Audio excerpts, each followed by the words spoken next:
Shiksha is a Sanskrit word which means instruction, lesson, learning, study of skill. It also refers to one of the 6 Vedangas, or limbs of Vedic studies, on phonetics and phonology in Sanskrit. Shiksha is the field of Vedic study of sound, focusing on the letters of the Sanskrit alphabet, accent, quantity, stress, melody and rules of euphonic combination of words during a Vedic recitation.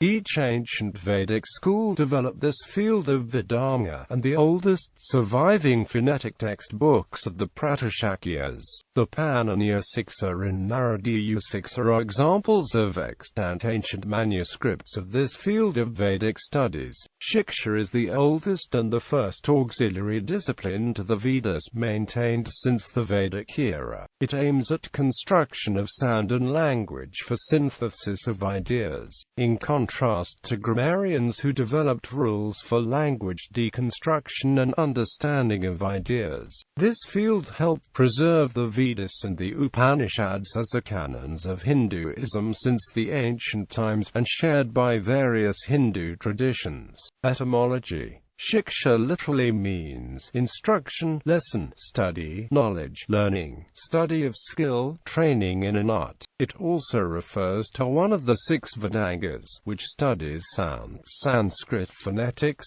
laws of euphonic combination, and the science of making language pleasant and understood without mistakes. Shiksha as a supplemental branch of the Vedas included teaching proper articulation and pronunciation of Vedic texts. It was one of 6 fields of supplemental studies, others being grammar, prosody, ritual, etymology and astrology. The roots of Shiksha can be traced to the Rig Veda, which dedicates 2 hymns 10.125 and 10.71 to revere sound as a goddess, and links the development of thought to the development of speech. The mid-1st millennium BCE text Taittiriya Upanishad contains one of the earliest description of Shiksha as follows. Annette Wilke and Oliver Mebus date the Shiksha text of the Taittiriya Vedic school to be from 600 BCE at the latest. Texts such as this established, among other things, a rational order of the Sanskrit alphabet, state Wilke and Mebus. Other texts, such as Vyasa-Siksha of the Krishna Yajurveda, were composed later. The ancient Vedic schools developed major treatises analyzing sound, vowels and consonants, rules of combination and pronunciation to assist clear understanding, to avoid mistakes and for resonance. These texts include Samhita-pathas and Pada-pathas, and partially or fully surviving manuscripts include Pananiya-Shiksha, Naradiya-Shiksha, Bharadvaja-Shiksha, Yajnavalkya-Shiksha, Vasishtha-Shiksha, Parashara-Shiksha, Katyayani-Shiksha and Mandukya-Shiksha. History Shiksha, states Harmat Shah, was the first branch of linguistics to develop as an independent Vedic field of study among the Vedangas. This is likely because Vedas were transmitted from one generation to the next by oral tradition, and the preservation and the techniques of preservation depended on phonetics, states Shah. The earliest Brahmanas, a layer of text within the Vedas, includes some terms of art in the Vedic phonetics, such as Varna and Avasana. The Shiksha field was likely well developed by the time Aranyakas and Upanishads layer of the Vedas were being composed. The alphabet had been categorized by this time into vowels, stops, semi-vowels and spirants. The field was fundamental to the ancient study of linguistics, and it developed as an interest and inquiry into sounds rather than letters. Shiksha, as described in these ancient texts, had 6 chapters: Varna, Svara, Matra, Bala, Saman and Samtana. The insights from this field, states Shah,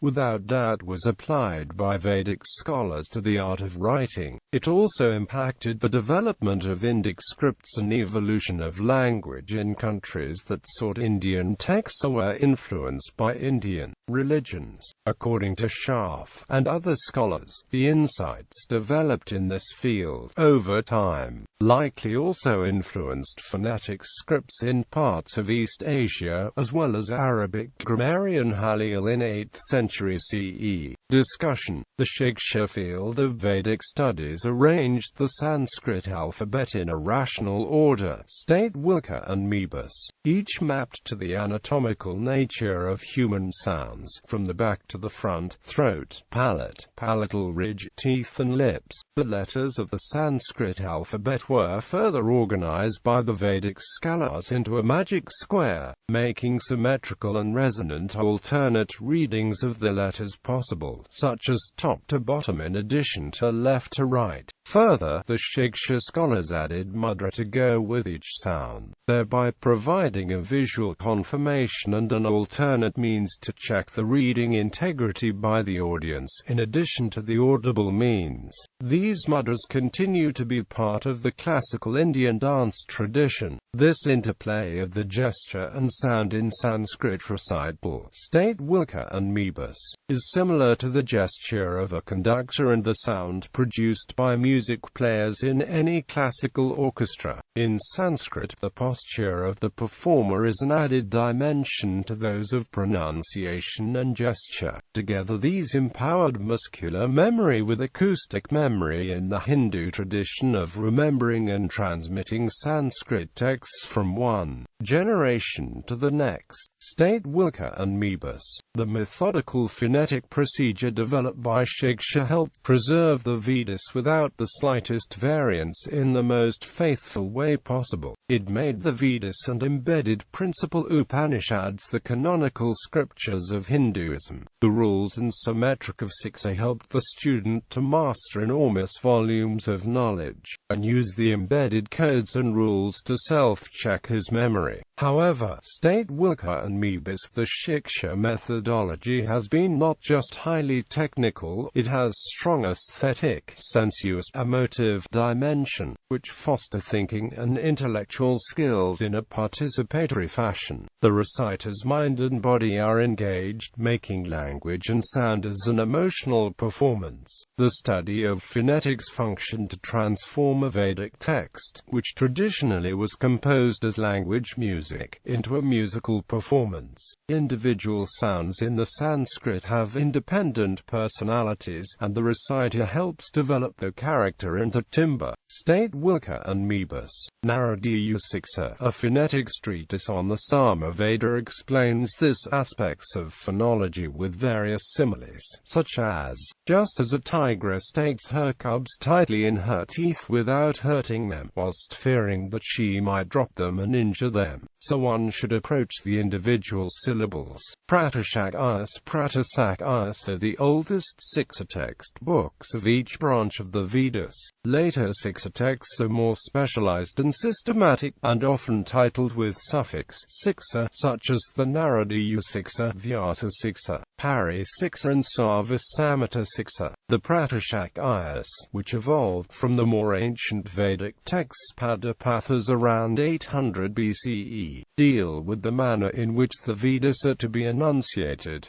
There are separate Pratishakyas for each Veda. They complement the books called Shiksha written by various authorities. Several Pratishakyas have survived into the modern era, and these texts refine the structure of sound at different levels of nuance, some adding many more letters to the basic set in the Sanskrit alphabet. Rigveda Pratishakya, 47 letters. Shukla Yajurveda Pratishakya, 65 letters. Taittiriya Pratishakya, 52 letters. Atharvaveda Pratishakya, Samaveda Pratishakya, 57 letters. Ananya Shiksha, 63 or 64 letters. The Shiksha texts and the Pratishakyas led to great clarity in understanding the surface structure of language. For clarity of pronunciation, they broke up the large Vedic compounds into word stems, prefixes, and suffixes. Certain styles of recitation, such as the Jatapada, involved switching syllables, repeating the last word of a line at the beginning of the next, and other permutations. In the process, a considerable amount of morphology is discussed, particularly regarding the combination of sequential sounds, which leads to the modalities of sandhi. The Samaveda Pratishakya, one of the earliest, organizes the stop consonant sounds into a 5x5 Varga square. The alphabet is designed such that the difference between sounds is preserved whether you recite it horizontally or vertically. It was extended and completed with fricatives and sibilants, semivowels, and vowels, and was eventually codified into the Brahmi alphabet, which is one of the most systematic sound-to-writing mappings. Scholar Fritz Stahl has commented, like Mendeljev's periodic system of elements, the Varga system was the result of centuries of analysis. In the course of that development, the basic concepts of phonology were discovered and defined. The Varga system and the Pratishakyas, contributions of the Shiksha texts, are elaborate systems which deal with the generation and classification of sound. Other Shiksha texts in addition. Several Shiksha texts exist, most of them in metrical verse form but a few in sutra form. The following list contains some of these surviving texts: Amoanamdana Shiksha, Apasala Shiksha, Araranya Shiksha, Atraya Shiksha, Avasanananya Shiksha, Bharadvaja Shiksha, Chandra Shiksha of Chandragoman, Karayanya Shiksha, Galadka Shiksha, Kalananya Shiksha, Katyayani Shiksha, Kaundinya Shiksha, Kashavya Shiksha, Kramakarika Shiksha, Kramasandhana Shiksha, Lagumanamdana Shiksha, Lakshmikantha Shiksha, Lamashya Shiksha, Madhyandana Shiksha, Mandavya Shiksha, Malashamakta Shiksha, Manasvara Shiksha, Mandukya Shiksha, Naradiya Shiksha, Pananya Shiksha, Pananya Shiksha, Pananya Shiksha, Parashara Shiksha, Padyatmika Keshavya Shiksha, Parishiksha, Pratishakya Pradipa Shiksha, Sarvasamata Shiksha, Shaishirya Shiksha, Shamana Shiksha, Shambhu Shiksha, Shodashashlakya Shiksha, Shiksha Samgraha, Siddhanta Shiksha, Svara Inkusha Shiksha, Svara Rashtaka Shiksha, Svara Vyanjana Shiksha, Vasishtha Shiksha, Vanaratna Pradipa Shiksha, Vyale Shiksha, Vyasa Shiksha, Jajnavakya Shiksha. Although many of these Shiksha texts are attached to specific Vedic schools, others are late texts. Sound and alphabet. Traditionally, syllables in Sanskrit are called akshara, meaning imperishable atoms of speech, as it were. These aksharas are classified mainly into two types: svara, vowel, vyanjana, consonant. Svara aksharas are also known as prana-akshara, i.e., they are main sounds in speech, without which speech is not possible. Panini referred to svara as ak-pratyahara. Later they became known as ak-akshara. Vyanjana means embellishment, i.e., consonants are used as embellishment in order to yield sonant vowels. They are also known as prani-akshara, that is, they are like a body to which life is added. Panini's name for Vyanjana was hal-pratyahara, which were later referred to as hal-akshara. Vyanjana aksharas are divided into three types: sparsa, stop, antasta, approximate, usman, sibilant. Sparsa aksharas include syllables from ka to ma. They are 25 in number. Antasta aksharas include syllables ya, ra, la and Virginia. Usman aksharas include sar, sar and ha. Vowels. It was said that in Sanskrit a vowel can be pronounced in 18 ways based on timing, manner, and accent of pronunciation. Each vowel can be classified into 3 types based on the duration of pronunciation. Hrasva, short vowel ekamatra, erga, long vowel dvi matra, pluta, prolonged vowel trimatra. We see that each vowel can be pronounced in 3 ways according to the duration of articulation, times. The unit of time is a matra.